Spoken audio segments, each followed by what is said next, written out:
semua, salam sejahtera Malaysia. Hai semua, salam sejahtera Malaysia. Hai semua, salam sejahtera Malaysia. Hai semua, salam sejahtera Malaysia.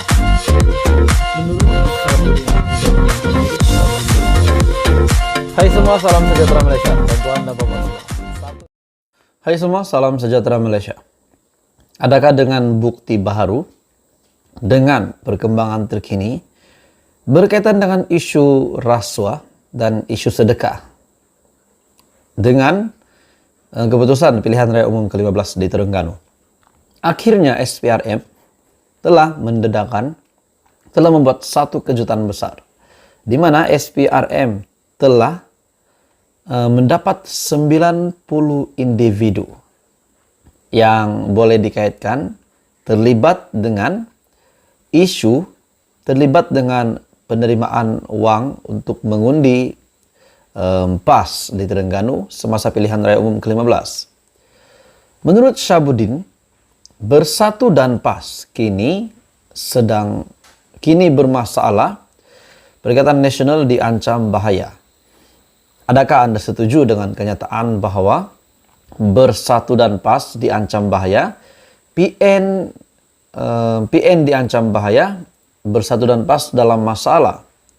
Saudara-saudara semua, dengan perkembangan terkini daripada SPRM, bahwa mereka telah mengenal pasti kira-kira 90 individu yang menerima uang tunai di Terengganu untuk mengundi sebuah parti tersebut pada pilihan raya umum ke-15. Adakah dengan ini perlahan-lahan akan dibongkar semuanya? Kalau memang terlibat rasuah, kemenangan PAS terlibat rasuah, Bersatu ataupun Perikatan Nasional, adakah ini akan melunturkan image PAS di Malaysia sebagai parti agama Islam? Jadi pendedahan demi pendedahan, hari ini 90 individu yang didakwa telah menerima rasuah untuk mengundi parti tersebut.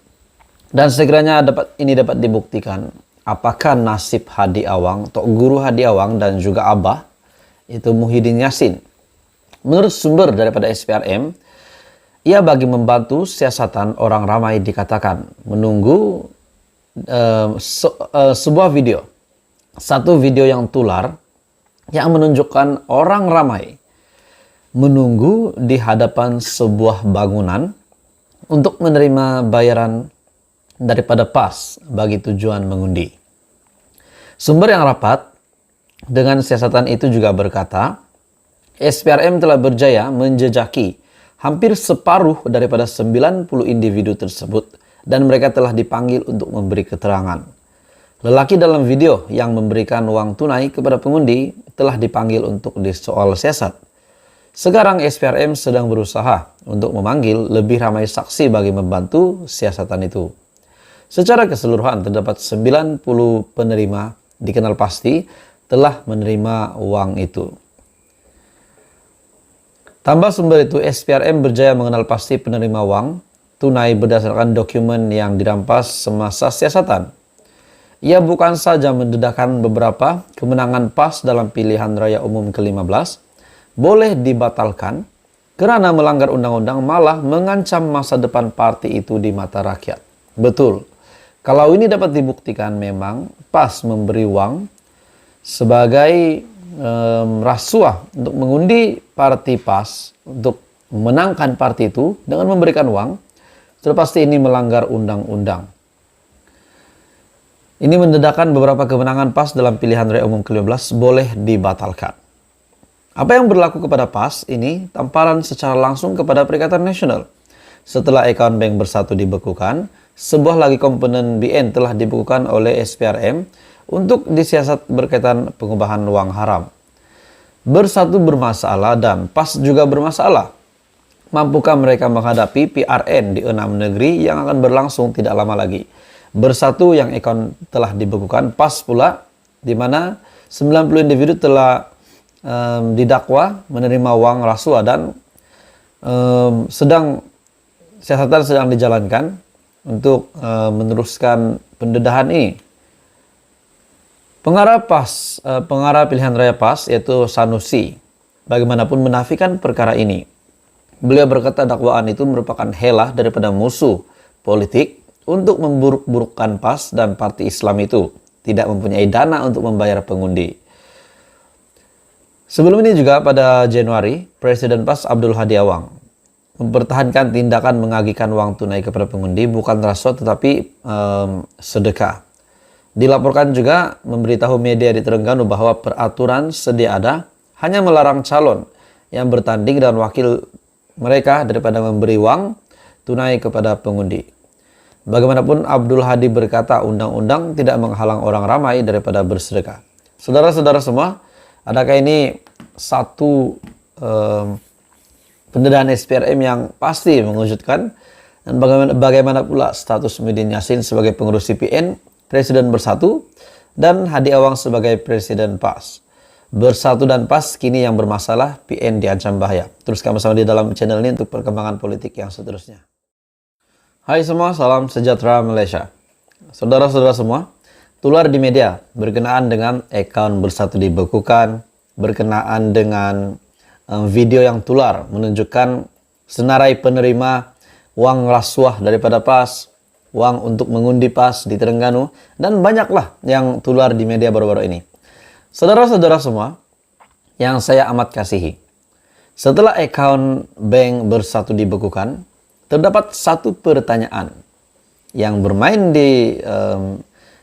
di pikiran saya. Kalau akun bank Bersatu dibekukan, kenapa tidak rumah dan pejabat pribadi pemimpin-pemimpin Bersatu tidak diperiksa? Betul. Kenapa hanya fokus kepada duit yang ada di dalam account bank? Kenapa tidak fokus duit yang mungkin ada di rumah, di pejabat, di poket pemimpin-pemimpin Bersatu? Itu satu spekulasi yang saya rasa betul. Jadi, adakah kalau spekulasi ini dapat dilaksanakan oleh SPRM, di mana SPRM juga boleh membuat pemeriksaan di rumah-rumah pemimpin Bersatu, di pejabat pribadi dan sebagainya. Dalam kenyataan yang lain, saudara-saudara semua, Syahbudin.com telah membuat satu artikel selepas akun bank Bersatu dibekukan, rumah dan pejabat pribadi pemimpin-pemimpin Bersatu hendaklah juga diperiksa. Betul, saya sangat setuju dengan kenyataan ini. SPRM yang telah mengesahkan akun bank Bersatu telah dibekukan bagi memudahkan siasatan mengikut Akta Pencegahan Pengubahan Wang Haram dan Pencegahan Pembiayaan Keganasan. Difahamkan juga akun ini telah dibekukan sejak 2 minggu yang lepas. Pada awalnya, pembekuan itu dilakukan untuk menyiasat dakwaan berkaitan dana rangsangan kerajaan berjumlah 92.5 bilion semasa pandemik COVID-19 dan didakwa diselewengkan dan seterusnya dimasukkan ke dalam akun bank Bersatu. Bagaimanapun difahamkan juga, pembekuan juga dibuat bagi menyiasat dakwaan bahwa Bersatu telah menerima sumbangan RM 300 juta daripada kira-kira 10 kontraktor yang mendapat proyek semasa parti itu menjadi kerajaan. Sumber-sumber juga mendakwa jumlah sumbangan disyaki berjumlah lebih RM 300 juta. Wow. Didakwa juga bahwa RM 260 juta telah digunakan disebabkan akun bank Bersatu yang telah dibekukan menunjukkan baki lebih kurang RM 40 juta lagi. Jadi SPRM sedang menjejak di manakah RM 260 juta ini. Dan pada akhirnya pembekuan akun bank Bersatu disyaki kerana kira-kira telah menerima sumbangan RM 300 juta daripada lebih kurang 10 kontraktor. Dakwa sumber itu baki dalam akun bank Bersatu adalah RM 40 juta. Tindakan SPRM itu tidaklah memeranjatkan kerana berdasarkan penyata akun yang tersebar luas di media sosial hari ini, Bersatu didapati telah menerima dana berjumlah beratus-ratus juta sewaktu tempoh PKP berkuat kuasa pada 2020 dan 2021. Jika ada Rm 300 juta didakwa dimasukkan ke dalam akun bank Bersatu, ikut logik dan kebiasaan sebagai partai politik, lebih banyak lagi duit tunai dipercayai ada dalam simpanan pemimpin atau di pejabat partai berkenaan. Adakah dengan ini rumah Muhyiddin Yassin, pejabat Muhyiddin Yassin, dan pemimpin-pemimpin partai Bersatu yang lain akan digeledah, akan diperiksa oleh SPRM? Apa pendapat Anda? Patutkah SPRM melakukan sedemikian atau tidak? Menurut Syahbudin, manalah tahu, kot-kot terjumpa sesuatu yang lebih mengejutkan lagi. Jadi, setelah saya mendengar berita ini, saudara-saudara, saya berpikir, kalau ini benar, adakah memang Muhyiddin Yassin telah menipu rakyat semasa beliau menjadi kerajaan dahulu, semasa Perikatan Nasional Bersatu menjadi kerajaan dahulu. Apapun saudara-saudara, kita menantikan keputusan terkini dan kita harap pendedahan ini dapat menunjukkan apa yang telah terjadi sebenarnya. Terus sama-sama di dalam channel ini untuk perkembangan-perkembangan politik yang seterusnya. Jangan lupa tekan butang like, share, dan subscribe.